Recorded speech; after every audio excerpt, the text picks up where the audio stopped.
Salut. Eh ben, ça fait trop plaisir. Merci mille fois pour cet accueil. Merci d'avoir rempli 2 salles ici à Basse-Goulaine. Incroyable. Il faut savoir une chose, les amis, c'est que Basse-Goulaine, c'est ma ville préférée en France. J'adore Basse-Goulaine. Je sais pas pour vous, mais moi, voilà.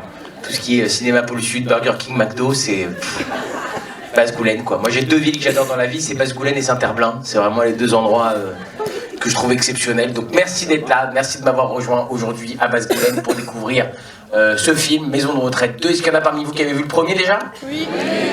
Magnifique, magnifique. Bah, vous allez retrouver les mêmes ingrédients, du rire, bien sûr, de la marade, de l'humour, mais aussi de l'émotion et des jolis messages sur nos plus anciens. Donc je suis trop content, trop content de vous présenter ce film. On a réfléchi le film pour qu'il puisse plaire à tout le monde. Donc normalement, il y a des blagues, il y a des niveaux de compréhension pour les plus jeunes et pour les plus âgés, et des références aussi par rapport à certains de nos acteurs que je suis sûr les générations, en tout cas ceux de ma génération et les plus âgés comprendront et s'amuseront très vite avec. Et puis c'est d'ailleurs pour ça que je suis content de voir qu'il y a de tous les âges dans la salle, c'est incroyable, c'est rare, c'est vrai. Je vois qu'il y a des gens très jeunes dans la salle. Et dans la même salle, il y a des gens, il y a d'autres gens. Et ça c'est super parce que c'est exactement comme ça qu'on a réfléchi le film. En tout cas, sachez-le, pour nous, ce 2, c'est une grande victoire, une grande revanche. On a eu beaucoup de mal à faire le premier film. J'en ai parlé longuement quand je faisais la promotion du premier, mais ça a été très compliqué de faire le premier film. Peut-être le film où on a eu le plus de complications à trouver l'argent, à le produire. Ça a été très compliqué de convaincre le monde du cinéma qu'un film qui s'appelle Maison de retraite pouvait convaincre un public large et familial. Ça a été très compliqué aussi de les convaincre qu'un film sur les maisons de retraite pouvait être une comédie sans être angoissant, social, triste ou un peu lourd. On a essayé de faire le film le plus lumineux possible, parce que c'est ça dont on parle, hein. C'est une comédie qui, j'espère, va vous rendre heureux. J'espère que vous allez sortir de cette salle avec le sourire et avoir envie de passer du temps en famille et avec vos grands-parents, si vous avez la chance de toujours les avoir. Voilà. Qu'est-ce que je peux vous dire d'autre?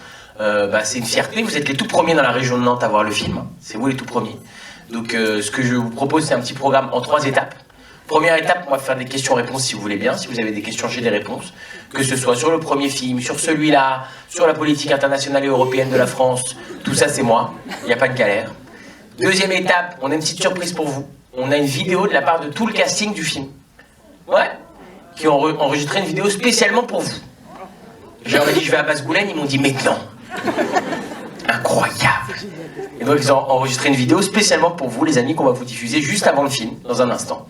Et enfin, dernière étape, après le film, si vous le voulez bien, on a mis une affiche jaune dans le hall du cinéma.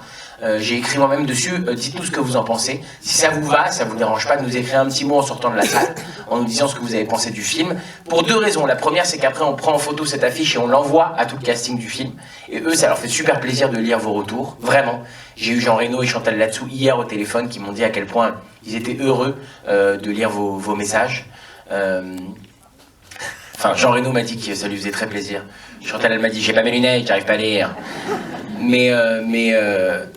Donc déjà, on va leur envoyer vos avis. Et la deuxième raison, c'est quand le film sortira au mois de février, on réaffichera cette affiche dans le hall du cinéma.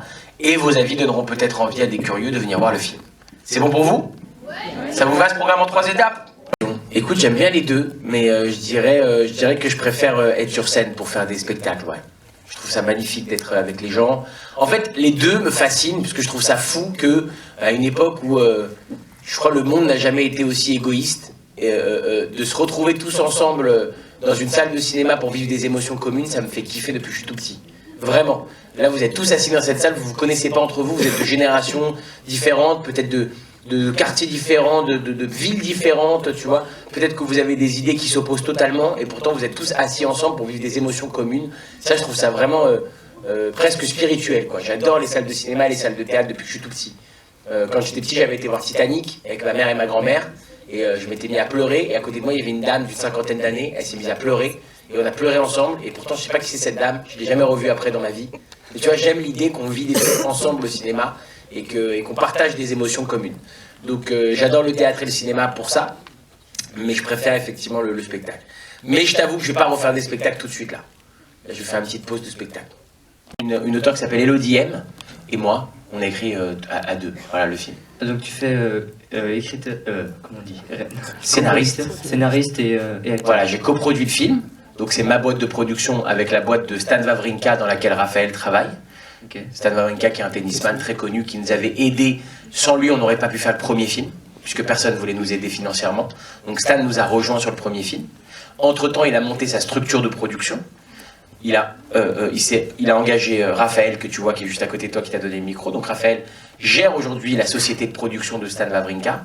Okay, et donc avec cette société qui s'appelle The Man, puisque le surnom de Stan Wawrinka, c'est The Man dans le tennis. Donc ça s'appelle The Man. Moi, ma société à moi, elle s'appelle My Family. Okay, et donc ma société de production et la société de production de Stan, dans laquelle Raphaël est quasiment associé, en fait, produisent ce film-là. On a produit ensemble le premier, avec beaucoup de difficultés, qui a été un vrai succès. Et donc on continue évidemment l'aventure ensemble sur ce deuxième. Donc c'est les mêmes producteurs sur ce deuxième film. Donc ça, c'est une première casquette de production. Donc la production, c'est le financement, l'agencement, le développement du scénario. C'est-à-dire accompagner tout ce qui va être les différentes étapes du tournage et de la production et de la préparation et de la post-production d'un film. Donc c'est finalement la personne qui encadre. C'est vrai que c'est souvent flou pour les gens, c'est quoi un producteur, mais c'est encadrer l'intégralité de la fabrication du film. Donc coordonner les différentes équipes, superviser le tournage, les différents intervenants, et puis évidemment essayer de livrer le meilleur film possible pour les gens. Donc c'est peut-être un des rôles les plus importants avec le réalisateur, ce que je ne suis pas sur ce film. Hein. C'est réalisé par Claude Zidi Jr., qui est le fils d'un célèbre réalisateur qui s'appelle Claude Zidi, qui avait fait de nombreuses comédies extraordinaires. Et lui, je pense qu'il va vraiment prendre le relais de son papa parce qu'il est très doué. Tu verras, le film qu'il a fait est vraiment réussi. Et il avait déjà fait un film qui s'appelle Ténor, qui est sorti l'année dernière, ou il y a 2 ans, avec Michel Larocque. Et puis donc j'ai la casquette de coproducteur, de co-scénariste. C'est-à-dire j'ai écrit avec Elodie M, qui elle est une vraie scénariste, dans le sens, je dis pas ça dans le sens où je suis pas un vrai scénariste, mais c'est dur d'écrire un scénario. Il y a des règles de structure qu'il faut respecter absolument pour être sûr de bien raconter l'histoire et pas faire n'importe quoi. Donc je me suis fait épauler pour le coup par cette scénariste pour écrire le film, et puis acteur dedans aussi. Donc ça fait 3 casquettes, ce qui est plus que dans n'importe quel autre de mes projets. Merci. Sarah, je comprends ta question, et c'était franchement magique en fait. Il faut savoir que l'idée qu'on propose de la cohabitation entre les plus jeunes et les plus âgés à la fin du film, c'est pas un truc qu'on a inventé. Là, je sors complètement du contexte du film. Hein. C'est pour expliquer que il existe des structures comme celle-là au Danemark, par exemple, ou au Canada, où on fait cohabiter des jeunes orphelins et des personnes âgées en situation d'isolement. Il y a aussi des initiatives comme ça qui existent en France, comme la cantine commune, où alors on a des enfants de l'école primaire qui viennent déjeuner avec des maisons de retraite.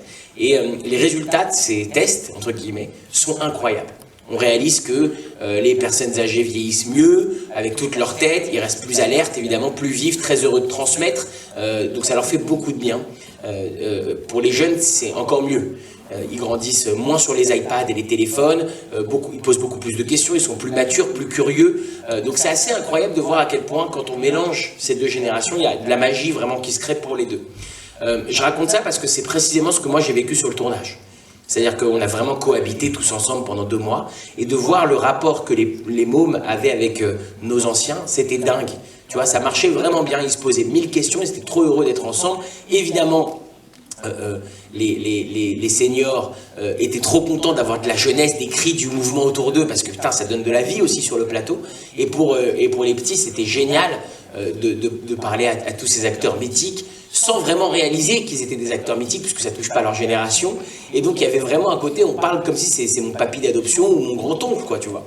Et on a créé comme ça une espèce de famille qui était franchement beaucoup plus forte que sur le tournage du premier.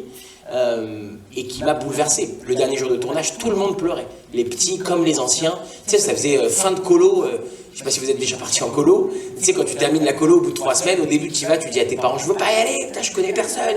Et le dernier jour, tu es en mode, je veux pas partir.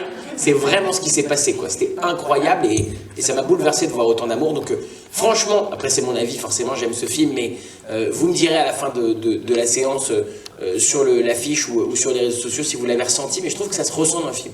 Ça se ressent que les gens sont heureux d'être ensemble, ça se ressent que ça leur fait plaisir de tourner ce film. Il y a un côté solaire, lumineux, où on se dit ok, ça se voit qu'ils prennent vraiment du plaisir, quoi.